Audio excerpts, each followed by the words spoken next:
লাইলাতুল কদর বা শবে কদরে ভাগ্য নির্ধারণ হওয়ার বিষয়টা অধিকতর বিশুদ্ধ এবং দলিল সমৃদ্ধ, এবং বেশিরভাগ ইমামদের মত সেটা, অর্থাৎ শবে বরাতে নয়, বরং ভাগ্য নির্ধারণ হয় কখন? শবে কদরে। অনেক ওলামা ইকরাম সমন্বয়ের চেষ্টা করেছেন, কিন্তু বেশিরভাগ দলিল প্রমাণগুলোর দিকে তাকালে এবং বেশিরভাগ ইমামদের মত হলো, বড় বড় মুফাসসিরদের, ইমাম কুরতুবী রাহমাতুল্লাহ, বড় বড় তাফসীরবিদদের মত হলো যে মানুষের সারা বছরের ভাগ্য আল্লাহ নির্ধারণ করেন শবে কদরে। যাই হোক, যখনই আল্লাহ রাব্বুল আলামিন ভাগ্য নির্ধারণ করেন, বিশেষ শবে কদর ঠিক করেন, তার দলিল কি? কোরআনে কারিমে একটা সূরা আছে, নাম হলো সূরা দুখান, আয়াত নম্বর 3 এবং 4।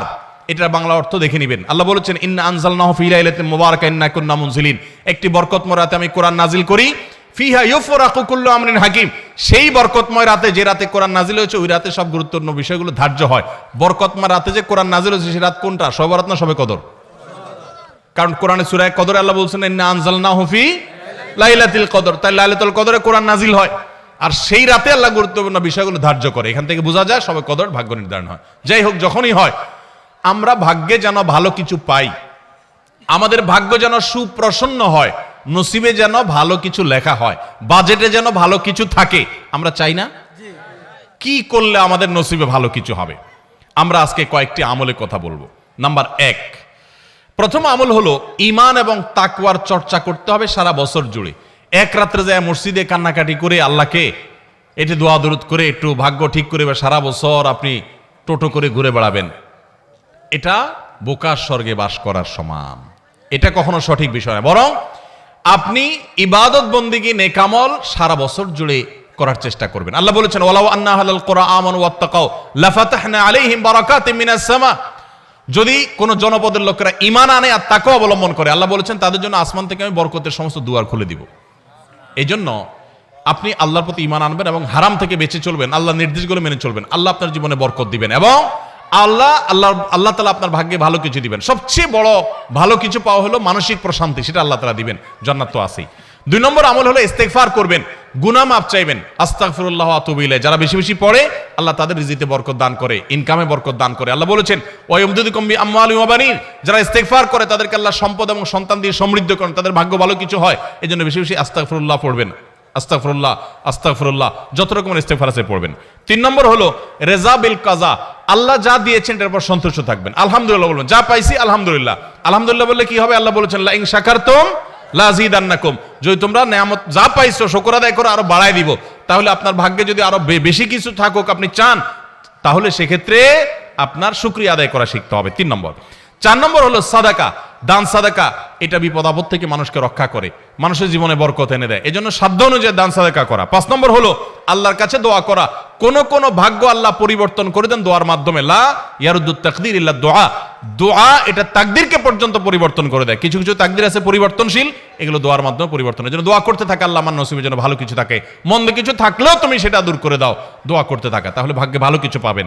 এবং 6 নম্বর হলো আত্মীয়তার বন্ধন রক্ষা করা। বুখারীর হাদিস, নবী সাল্লাল্লাহু আলাইহি ওয়াসাল্লাম বলেছেন, মান সাররাহু আন ইউবসাতা লাহু ফি রিজকিহি আও ইউনসা লাহু ফি আথারিহি ফালিয়াসিল রাহিমা, যে ব্যক্তি চায় তার হায়াতে আল্লাহ বরকত দেখ, তার রুজিতে বরকত দেখ, সেজন্য আত্মীয়তার সম্পর্ক রক্ষা করে। চেষ্টা করব না ইনশাআল্লাহ। এই 6টা কাজ আবার আমি বলছি এক নজরে। 1, আল্লাহর প্রতি ঈমান আনা এবং তাকওয়া অবলম্বন করা, সারা বছর গুনাহ থেকে বেঁচে থাকা, 5 ওয়াক্ত নামাজ ইত্যাদি পড়া। 2, বেশি বেশি ইস্তেগফার পড়া। 3, আল্লাহ যা দিয়েছেন এটার পর আলহামদুলিল্লাহ বলা, তার নিয়ামত বাড়বে। 4, সাদাকা করা, সাধ্য অনুযায়ী দান করা। 5, আল্লাহর কাছে দোয়া করা, তাহলে আল্লাহ ভাগ্যে ভালো কিছু দিবেন। আর 6, আত্মীয়তার বন্ধন রক্ষা করা। এর পাশাপাশি চেষ্টা করবেন নামাজ শেষ, ফাইদা কুদিয়াতিস সালাহ ফান্তাশিরু ফিল আরদি ওয়াবতাগু মিন ফাদলিল্লাহ, আপনি ছড়ায় পড়বেন রুটি রুজি তালাশ করার জন্য, আল্লাহ তাআলা বরকত দিবেন। চেষ্টাও করবেন, দোয়াও করবেন, ইনশাআল্লাহ আল্লাহ তাআলা ভাগ্যে ভালো কিছু দিবেন, ভাগ্য সুপ্রসন্ন হবে, নসিব ভালো কিছু আসবে। চেষ্টা করবেন ইনশাআল্লাহ। আর শবে বরাতের রাতে একত্রিত হয়ে রাতভর ইবাদত করা ও পরদিন রোজা রাখা কতটুকু শরীয়ত সম্মত? ভাইয়েরা আমার, শবে বরাত উপলক্ষে রাতভর একত্রিত হয়ে মসজিদে ইবাদত বন্দেগী করা কোনো হাদিস দ্বারা প্রমাণিত নয়। এবং দিনের বেলা যে রোজা, এই রোজা শবে বরাত উপলক্ষে না, এটা হলো শাবান উপলক্ষে রোজা। এই রোজা হলো আইয়ামে বীজ উপলক্ষে রোজা। নবী করিম সাল্লাল্লাহু আলাইহি ওয়াসাল্লাম শাবান মাসে এমনি বেশি বেশি নফল রোজা রাখতেন, সেই হিসাবে আপনিও রাখবেন। আবার আইয়ামে বীজ 13, 14, 15 রোজা রাখতেন, সেই হিসাবে রাখবেন।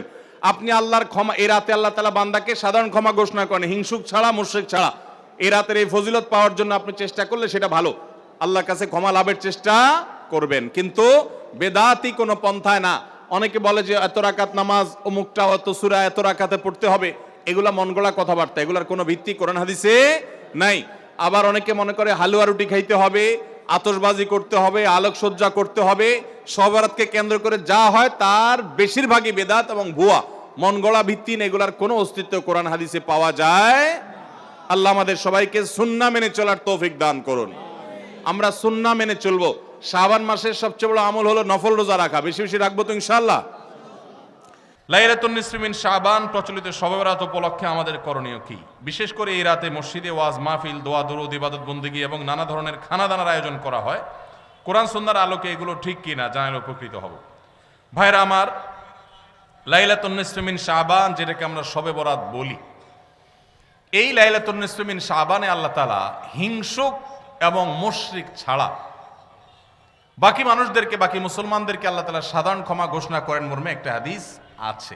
এছাড়া আরো বেশ কিছু হাদিস আছে যেগুলোর কোনো না অনেকগুলো সনদের মধ্যে কিছুটা দুর্বলতা আছে, কিন্তু মোটের পরে এ রাতের ফজিলত সুসাব্যস্ত এবং প্রমাণিত। কিন্তু এর মানে এই নয় যে এই রাতকে কেন্দ্র করে আমরা যা করি আমাদের দেশে তার সব সঠিক। আমাদের দেশে লাইলাতুল বরাতে মানুষের যে ভিড় মসজিদগুলোতে, এটা তো ভালো জিনিস যে মানুষ মসজিদে আসছে, কিন্তু অন্যদিন না এসে এই রাতে বেশি আসার কারণটা কি? লাইলাতুল কদর বেশি ফজিলতপূর্ণ নাকি এই রাত বেশি ফজিলতপূর্ণ? লাইলাতুল কদরের সাথে কোনো তুলনা চলবে? সেই রাতে মানুষ কি এত বেশি ইবাদতের চেষ্টা করে? তাহলে এই রাতে এত বেশি চেষ্টার রহস্যটা কোথায়? রহস্য হলো আমাদের দেশে মানুষ মনে করে যে এই রাতে ভাগ্য ঠিক হয়, অতএব সারা বছর যাই করি না করি এই একটা রাত মসজিদে গিয়া আল্লাহ বিল্লাহ করে যদি সারা বছরের ভাগ্যটা ঠিকঠাক করা যায়, এরপর আর মসজিদে যায় কেনা। এই চালাকি করলে কি ভাগ্য ঠিক হয়ে যাবে? ভাইরা আমার, লাইলাতুন নিসফি মিন শাবানকে কেন্দ্র করে বহুবিধ বিদআত, বহুবিধ বাড়াবাড়ি, বহুবিধ কুসংস্কার আমাদের সমাজে আছে। এক সময় তো প্রচুর পরিমাণ পটকা ফুটাফাটি চলতো। আলহামদুলিল্লাহ, প্রশাসনের ভাইয়েরা প্রতি বছর নিষেধাজ্ঞা আরোপ করেন এবং এটা অনেকটা কমেছে, যেটা আমাদের নিরাপত্তা হুমকির মধ্যে আমাদেরকে ফেলে। দ্বীনের নামে আমরা কখনো সেগুলো করতে পারি না। অনেক মসজিদে আলোকসজ্জা করা হয়, আলোকসজ্জা তো আপনি এমনিই করেন সারা বছর, কিন্তু এই রাতকে কেন্দ্র করে আলাদা করে আলোকসজ্জা করা, এই রাতকে কেন্দ্র করে ওই যে হালুয়া রুটি খাওয়ার একটা ব্যাপার এখনো আমাদের দেশে কোথাও কোথাও আছে। অনেকে মনে করে নবীজির দাঁত মোবারক শহীদ হয়েছেন উহুদের ময়দানে, তো তিনি হালুয়া খাইছেন, সেজন্য আমরা ভালো দাঁতে হালুয়া খাই। নবীজির দাঁত ভাঙা হালুয়া খাইছেন, আমাদের আস্ত দাঁতে আমরা কি খাই? হালুয়া খাই। আপনার বাপের ঠ্যাং ভেঙে গেছে, উনি একটা লাঠি দিয়া খোড়ায় খোড়ায় হাঁটে, আপনার আস্ত ভালো দুইটা ঠ্যাং আছে, আপনি বাপের মহব্বতে বলছেন বাবা তোমার পাওটা ভেঙে গেছে, সেই মহব্বতে আমি আমার ভালো পাও নিয়ে লাঠি দিয়ে আমি খোড়ায় খোড়ায় হাঁটতেছি। কি বলেন? বাপ খুশি হবে? খুশি হবে? বলবে এটা তো বেয়াদবি, তামাশা করতেছো আমার সাথে, আমার ভেঙাইতেছো।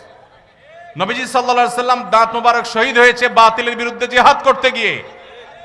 আপনি বাতিলের সাথে আঁতাত করবেন আর হালুয়া খায়া নবীজির সুন্নাত আদায় করবেন, এর চেয়ে বড় হাস্যকর জিনিস আর হতে পারে না। অতএব সব ধরনের বাড়াবাড়ি কুসংস্কার আমাদের বন্ধ করতে হবে। এমনকি এই রাত উপলক্ষে মসজিদে দোয়া দুরুদের জন্য সমবেত হওয়া, এ রাতে মানুষকে ডাকাডাকি করে একেবারে এ রাতের ফজিলতের জন্য মসজিদে সবাই একত্র হওয়াকে যারা জরুরি মনে করেন তারাও ভুলের মধ্যে আছেন। ব্যক্তিগত ইবাদতে আল্লাহর ক্ষমা পাওয়ার জন্য চেষ্টা করতে পারেন, সেটা ভিন্ন বিষয়। আল্লাহ আমাদেরকে বুঝার তৌফিক দান করুন।